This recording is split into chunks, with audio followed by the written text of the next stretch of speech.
Hey folks, welcome back to Only the Best Fantasy Novels. My name is Robin, and today we continue this list of my favorite 100 fantasy series. Without further ado, let's get right into it. At number 50, I have Daniel Abraham's The Dagger and the Klein. And this is a severely underappreciated epic fantasy series from one half of the team that makes up James S. A. Corey.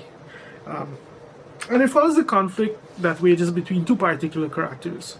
One you can think of as the Dagger, and one you can think of as the Klein.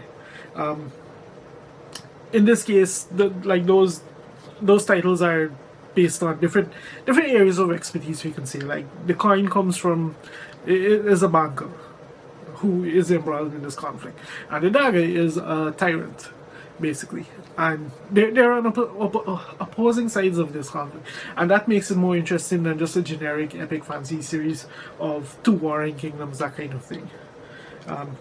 Over the course of this 5-book series, like, there's multiple major characters, there's multiple arcs, these kind of things, and Daniel Abraham has a really interesting imagination, in terms of some of the weirdness that goes on in this series. Like, this is one of the few fantasy series I can think of that has so many creative different species involved in it that are as near enough human as it. Anyway, you can read that and find out for yourself before I really start getting into that.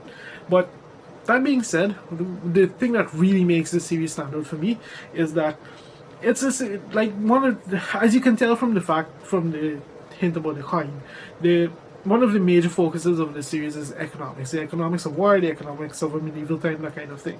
And Daniel Abraham gets very interested gets us very interested in that aspect of things, and it's essentially looking at epic fantasy lens through an entirely different from an entirely different viewpoint than we typically would, and it's really entertaining reading as a result of that.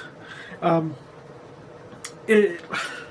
top of that, like, we have that's just the tip of the iceberg in terms of what Daniel Abraham gets up to in these books. He doesn't shark away from some pretty big topics. Like, you'll find things like alcohol abuse, racism, abuse of privilege, so many different things go on in these books. And it's all couched within an epic fantasy series. One of the best out there. And one, like, I know right now LPQ is making the rounds from him in particular. This is not one to sleep on either. Like, for me, this is just as good as LPQ, if not better. Anyway, that's my number 50 pick, Daniel Abraham's The Dagger and the Klein. At number 49, I have Miles Cameron's The Traitor Sun Cycle. And you ever wondered, like, those medieval classic stories, those medieval classic epics where they have, like, these stories of these knights going off on these crazy adventures? You ever wondered what would happen if one of those were written as a fantasy series? That's pretty much what Miles Cameron gets up to in here. And Miles Cameron, by the way, is a pet name for Christian Cameron. Probably one of the more well-known historical fiction authors out there. So, like, this series in particular, we follow a company of knights led by the mysterious Red Knight, who is this noble, and you can contract this company to do pretty much anything you need, from fighting wars to dealing with dealing with natural threats and natural disasters and these kinds of things. So basically fight monsters. And these books are just entertaining and action-packed. Like, Miles Cameron, he's just really good at depicting battle scenes and sequences and these kind of things. And that's exactly what we get throughout the course of these books. Plenty of action, plenty of action. In addition to that, like, the characters, there is nothing to shirk at either. And he has a magic system in here that is, I'm very sure I've read something like this. It has real historical precedent, but in this case, the way he incorporates it into this world, it's used as the means to channel magic, but it has a very lower precedent, whatever it is. I can't remember where I initially came across the concept of it, but it's really cool. And this series in particular, it does have some of the most memorable sequences that just stick in my brain from reading fantasy for so many years at this point. There's one scene in particular. If you want to know every single scrap of metal that goes into a medieval knight's armor, you won't find a better descriptor than this book. There's a suit-up scene in here that is probably one of the most epic suit up scenes in any fantasy book you've read. It's really good, and the other cool thing is that given the type of story and all of that, this is not something. This is the company that we're following. They're not interested in such basic binary as good and evil. Like they have missions and they go out to get them done, and those missions take them to some very strange places to do some very strange things. So a really entertaining series for what it is, and that's why it's pretty high up on the list for me. At number 48, we have Kevin Hearn's Iron Druid Chronicles. And this series follows Atticus O'Sullivan, who is the local proprietor of a strange little bookshop. And he's basically your average millennial weirdo for anyone looking on the outside. You'd never guess this guy is older than Christ. And that's pretty much all the setup that you need to know about this series. Like this is Kevin Hearn's entry into the whole urban fantasy action adventure pulp style story. Basically Dresden Clone. Except he gets up to some interesting things in here. Like his one is very solid, is very firmly rooted in European mythology. So if you're a fan of that kind of stuff, you'll find plenty to love here. This is actually one of the very first urban fantasy series I've tried, and it's one of the reasons why I really enjoy urban fantasy as a genre that I keep coming back to when I just want an entertaining read, a fun ride, something to just enjoy reading. No holds barred fun. This series is one of those that incurred that love in me, so that's why it's this high up the list. Anyway, that's my number 48 pick, Kevin Hearn's Iron Druid Chronicles. At number 47, I have Barry Ugart's The Chronicles of Master and number 10 Ox. And this is an interesting series. Have you ever wondered if it's possible to both pay homage to something and be completely irreverent about it? Somewhere or the other, that's exactly what Barry Ugart used in this series. So this is a trilogy of novels based on an ancient China that never was. And these books they just do everything. Like they just blend fantasy, mystery, mythopoeia, however you pronounce that, horror, humor, so many different things they blend. Like that mythology and that sense of the grand and the majestic, it blends all of that together. It draws very much on the culture of ancient China in a way that is respectful, but at the same time amusing. And throughout these novels, we follow the adventures of Master Li, who is a paragon of humanity, except for one minor flaw in his character, which you can read and find out. And his let's call him his sidekick, the number 10 Ox. And these books are just by turns entertaining, hilarious, amusing. If there is one flaw in the series, much like Master Li, is that the structure of the three books are formulaic. So once you read the first one and you have the basic sequence of events, that's kind of what happens with the other two. They what changes are the mystery and just the lore and the mythos that they dive into in each case. And each one is unique in that regard. And the books get progressively stranger and dive deeper into Chinese lore, you can see. It's a really fascinating series, a really entertaining one. I recommend, even if you don't read the entire trilogy, you at least try the first one, because the first one is the best of the three, and it actually won the World of Fantasy Award, which is all you need to know about the quality of these books. It's a real shame that Barry Ugart never wrote more than 3. Anyway, that's my number 47 pick, Barry Ugart's The Chronicles of Master and number 10 Ox. At number 46, I have various authors who've contributed so far to Avatar: The Last Airbender, the series of novels. And these are the novels I did not expect to come, but as a major fan of the show growing up, from season 1 straight through, there's no way I could not pick these up. And these books are just at this point, I pre-ordered them. They're one of the most exciting releases of every year for me. Like, I just really love this one. If you're a fan of the show, you'll find everything you love about the show and more here, because it absolutely builds on the show in some of the best ways possible.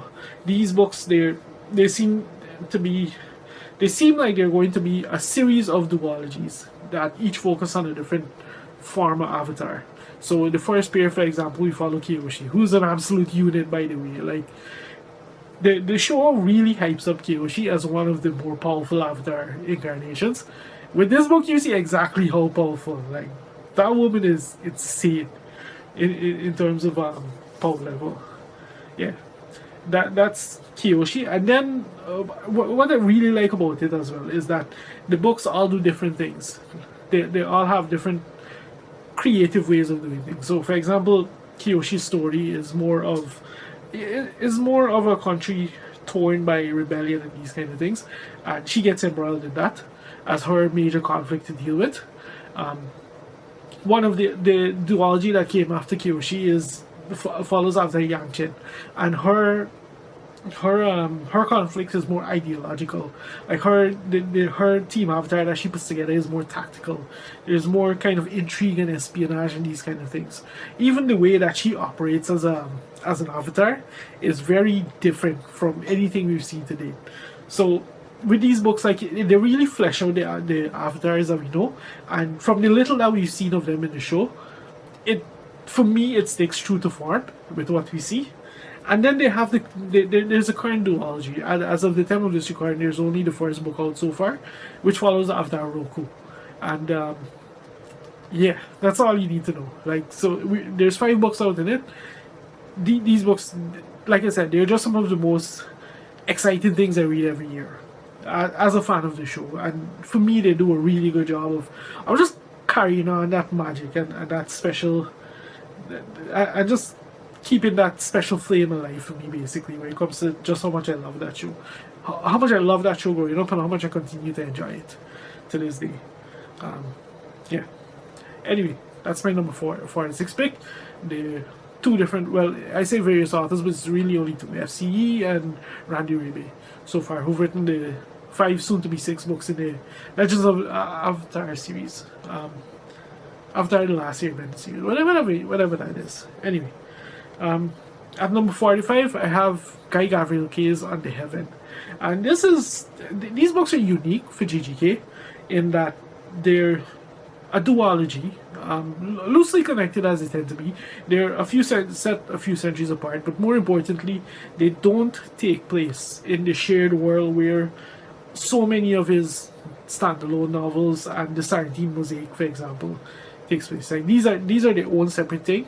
They take place in a completely different shared world, and this is GGK's take on alternate China, and they tell 2 radically different stories with GGK's signature verve and brilliance and engagement, and just the unique characters that he comes up with, and the unique plot lines, and just the way that these things stem and ripple out and become so much more.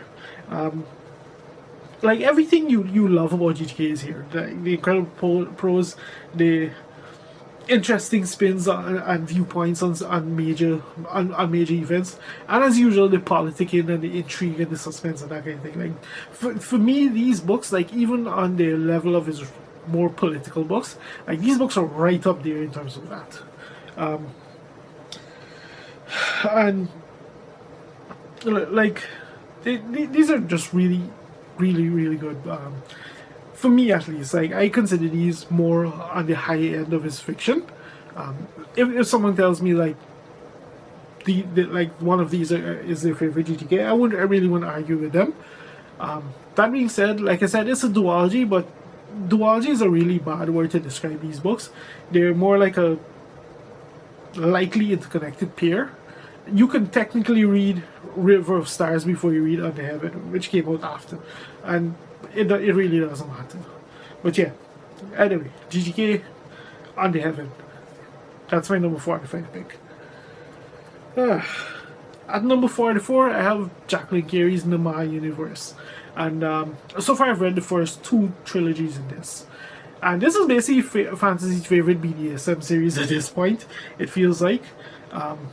But this series is so much more. Like, the first trilogy is the Frederick trilogy, which is what I think everyone is familiar with, because Shields Dart, and like, that's the first book in this trilogy.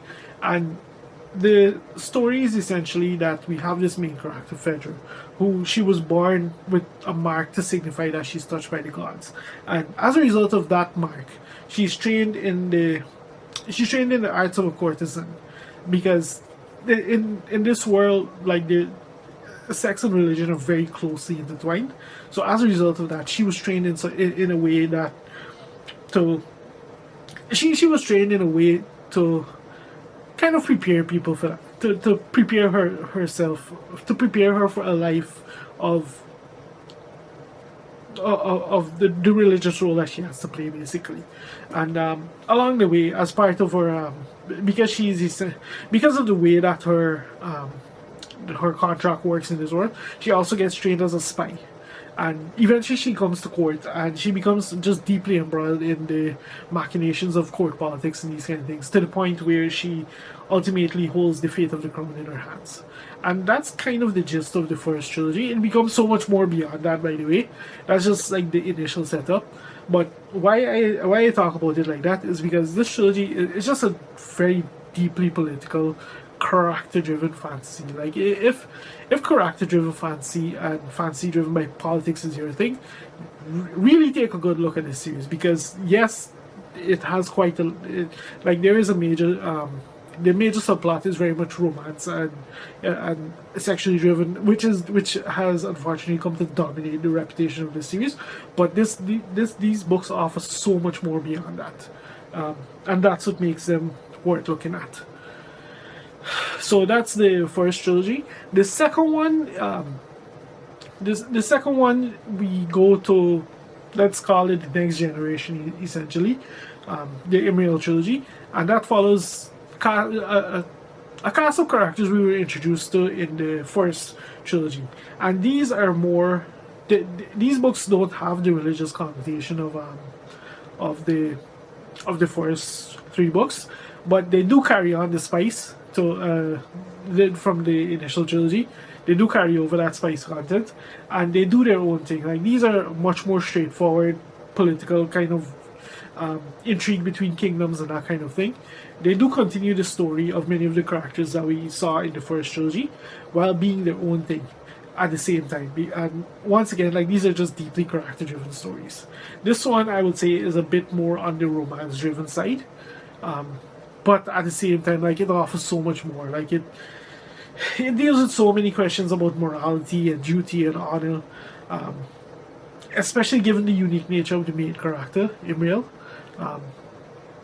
and his parentage and that kind of thing. Like, it's a really good series. It's a really good follow-up, and I'll probably get to the final trilogy at some point, but I need to be in the mood for it, honestly, because at this point, like, the series has, whereas the first trilogy, I feel it offered more. Like, with this second trilogy, the overall arc seems to be going more towards the romance direction, which is not something that I'm always in the mood for. So when I am eventually in the mood again, I will absolutely get to that final trilogy and wrap up these books. But yeah, like, if you're a fan of Robin Hobb and the torment that she puts her characters through, Jacqueline Carey makes Robin Hobb look like a Girl Scout, is the easiest way I could put it. So yeah, once again, deeply character-driven, deeply political novels worth checking out. And that's why they're at number 44 for me. Jacqueline Carey's The Mad Universe. Anyway, to keep it going, at number 43, I have Juliet Marilla's Blackthorn Grim trilogy. And this is a trilogy. Honestly, just look at that gorgeous cover art. That's all I saw. I knew nothing about these books. I knew nothing about this author. I had no idea if this was fancy. I had no idea what this was. I just immediately picked this up, and I was like, I have to read this at some point. And it took me a few years, but I eventually got to it. And the concept, the premise behind this is really cool. We have a healer, Blackthorn, who's been imprisoned for whatever reason by her liege lord, and she's offered a deal to, in escape for her freedom from prison, she's told to go to a kingdom and work there as a healer for 7 years as the price for freedom. So she accepts the deal and she goes, and along the way she picks up Grim, who as a sidekick, who who's a very unlikely minion, to put it mildly, for her. And these books are essentially a series of standalone adventures of people who come a little too closely into contact with fairy. But this isn't fairy as anything you've seen before. Like, these are more the imprints of what fairy has left in the mortal world, and it's exactly as weird as it sounds. Like, the magic in here is just strange and wild and wonderful. At first and foremost, these are deeply character-driven novels. They have they have such a human focus to them on the trials and tribulations of everyday people, and the struggles that they go through in these kind of things. And their characters aren't always likable. They span every edge of the spectrum you could think of. And even Blackthorn herself, the main character, isn't a necessarily likable person. But as an overall arc for the 3 books, we do very much see her go through a pretty interesting character arc, especially as her backstory begins to unfold, and we learn why she is the way she is, why was she in that situation that we were initially introduced to her, and more importantly, the choice she's ultimately going to make about all of it. So, a really cool trilogy. It made me very fascinated, very interested in picking up more of Juliet Marilla's works, and I've heard really good things about the first book in her Seven Waters series. Not so great stuff about the books after, so I'll at least be trying the first one of that at some point in the future. But yeah, like, this trilogy just really stuck with me after I finally read it. The cover art for all 3 books is just absolutely gorgeous. Yeah, that's item number 43 for me. Juliet Marilla's Blackthorn and Grim trilogy. At number 42, I have a second entry by GGK, and this time it's his Serene Mosaic, which is the linchpin of his shared world. It's probably one of his most important works in his like, if you want to read GGK, this should be pretty high on your priority list, because so many things stem from these books. So much context gets added to so many of his other standalones once you read these first. And the basic premise of this duology, and this is very much a duology, like, they don't work as individual books, or they don't work as well as individual books. You do have to read them, both of them, if you decide to pick them up. But the basic premise of this is that the Sarantine Emperor has decided to build a grand sanctuary, and as a result of that, he puts out the call for the best artisans of the civilized world to come to Sarantium to help build this sanctuary. And Crispin, who's a journeyman mosaicist, accepts his master's invitation and travels to Sarantium to take up that call. But unknown to the Emperor who extended the invitation, he's been suborned by his queen on a secret mission that threatens to shake the foundation of the Emperor's grip on politics, you can see.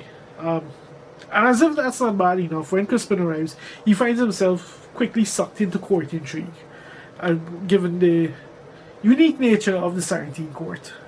And these are some of GGK's most beloved books today, for a good reason. Like, for me, they read like some of his most potent stuff, like some of his most compelling lines, some of his most heart-wrenching sequences, some of the events that are depicted in here in such mind-blowing ways. Like, these books, they have so many incredible things about them that they just really stand out. I read them not so very long ago, I think, like maybe a year or so ago at this point. And what I've found is that after that initial impression, which was very good to start with, they've just continued to grow and grow more in my mind, especially as I read more of his fiction, as I ended up reading more of his fiction, and the place that this duology has kind of grown in my mind as a result of that, because we see how so many other books kind of reference it and tie back to it and these kind of things. Not in any major way that will impact you, but it just goes to show it like just how critical this series is to, if you want to try GGK. Like, this should be, everyone always starts with either Tigano or Lines of Alrasan or A Song for Arbonne. After you read those 3, they should be next. Like, this duology should be next, because it sets the it sets the stage for you to enjoy so much more about so many of his other works that I think after those three, these should be read next. Anyway, that's my number 42 pick, Guy Gavin Kay's Serene Mosaic. And then, last but not least to the video, at number 41, I have Stephen R. Donaldson's Thomas Covenant. And for this, I've only read the first trilogy so far, so I'll really only talk about the first trilogy. But I consider this trilogy to be one of the most deeply misunderstood series in fantasy. Like, this is essentially a portal fantasy set with, very much inspired by Lord of the Rings, with a very much Lord of the Rings inspired setting, but the twist is that the main character is just deeply unlikable, and he has almost no redeeming quality in any way, shape, or form. And as a result of that, like, he's thrown into this world. He doesn't want to be part of this grand quest, and he's just extremely dislikable, and everyone is forced to rely on him as the so-called savior of this land. And if you look up this series online, you'll find a lot of hate for it, with good reason, because like I said, it's a very despicable main character. Like, there's absolutely nothing to like about this guy. And on top of that, this book is infamous for a particular scene that just breaks quite a lot of people. And if that's something that just doesn't work for you in any way, shape, or form, completely understood. In this case, what I will say about it is that it's not gratuitously done. And I'm referring to essay here, of course. It's not gratuitous in any way, shape, or form. It is a linchpin defining moment, not just of this trilogy, but from what I've heard, it just ripples through the entire series as a whole. Like, it has major ramifications of what happened.